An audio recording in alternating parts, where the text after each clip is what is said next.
What's up, everybody? It's your boy, Mr. Dugas, coming at y'all with another episode of Dropping Dimes with Mr. Dugas. And today I'm going to talk about today's college football playoff game. You had the Alabama Crimson Tide beating the Cincinnati Bearcats 27-6 to advance to their second straight national championship game appearance. If you want to give me for everyone, if you leave a question or comment on these videos and I don't get a chance to get to it, you can find them on my social media platforms. I'm gonna have all that information down in the description box. May not always get a chance to respond to questions and comments on these videos, so feel free to hit me up. And whenever I get a chance to, I'll get back at you. Come holler at your boy. Also, if you a Madden 22 player on Xbox One, my gamer tag gonna be down there also. So get at me. Y'all may hear beeping noise throughout the video. I was supposed to change the smoke detector a long time ago. I didn't yet.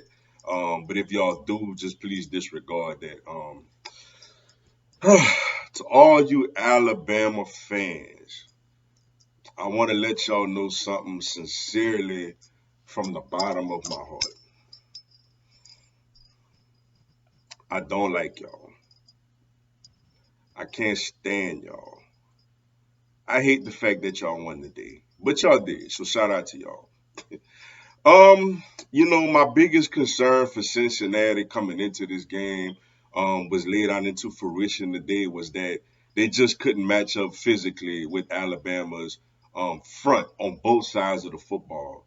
Alabama just physically manhandled Cincinnati. I feel like Cincinnati had the cornerbacks in Ahmad Gardner, who is a projected first round pick, and Kobe Bryant, who is a first team All American. Those guys are legit, and I feel like they did a good job in taking away Alabama's vertical passing game.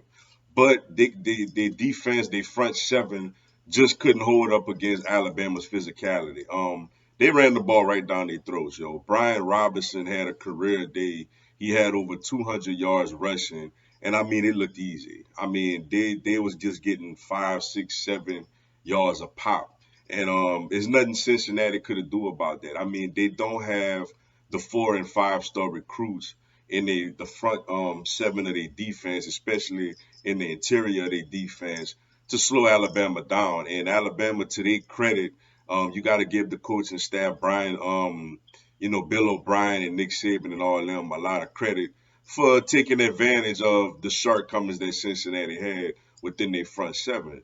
And they just did a great job with that. But where I was a little surprised was Alabama defensively just really got after them. Cincinnati had a great opening drive where they got all the way into the red zone. Then Nick Saban called a timeout, and then after that, like Alabama just dominated the game defensively the rest of the way. I felt like they didn't give their running back enough carries in this game. I think his name was Ford. He was averaging 4.5 yards a carry early on in the contest, but they kind of featured Desmond Ritter. I feel like a little too much early on. He's a really good quarterback, veteran quarterback, been a 4 year starter, and I guess they felt like that was the best chance that they had to win this football game. But he had a tough day, and a lot of that is credited to Pete Golden and that Alabama defense. They really got after them. They blanketed the receivers, and they just put a whole lot of pressure on him, and he just really didn't stand a chance back there today. But look, for Alabama, you got to give them credit, man. I felt like Cincinnati had a shot in this game because of Desmond Ritter and because of their secondary. But they did what they had to do, man. They play bully ball, and whenever you a bully playing against somebody much smaller in stature and in physicality than you are, you take advantage of that, and that's exactly what Alabama did today. So they just awaiting the winner between Georgia and Michigan. I actually see now Georgia actually got a 14-0 lead on Michigan right now. So we could potentially look at another Alabama-Georgia rematch in the national championship game, which if that does happen, obviously Georgia gotta mentally be prepared for this game. They have all of the talent to compete with Alabama, but mentally they gotta be able to step up to the challenge. But for Cincinnati, look, man, hats off to them. I tip my hat to Cincinnati. the first group of 5 team to ever make it into the college football playoff. And look, for a good portion of this game, they was competitive. They had a chance in the second half when it was a 17-6 game. If they would have gotten the end zone or something like that, they had a real shot to come back and potentially win this football game. But Alabama is the cream of the crop, man. Nick Saban is the greatest college football coach of all time. And I mean, this team is full of 4 and 5 star recruits, man. And Cincinnati is not quite up to that level, as far as from a personnel standpoint. But you got to tip your hat to them and give them a lot of credit for getting to this point. I know some people gonna be like, "Oh, they didn't deserve to be here" and stuff like that. I feel like that's a bunch of nonsense. Alabama would have beat nearly anybody in the country today.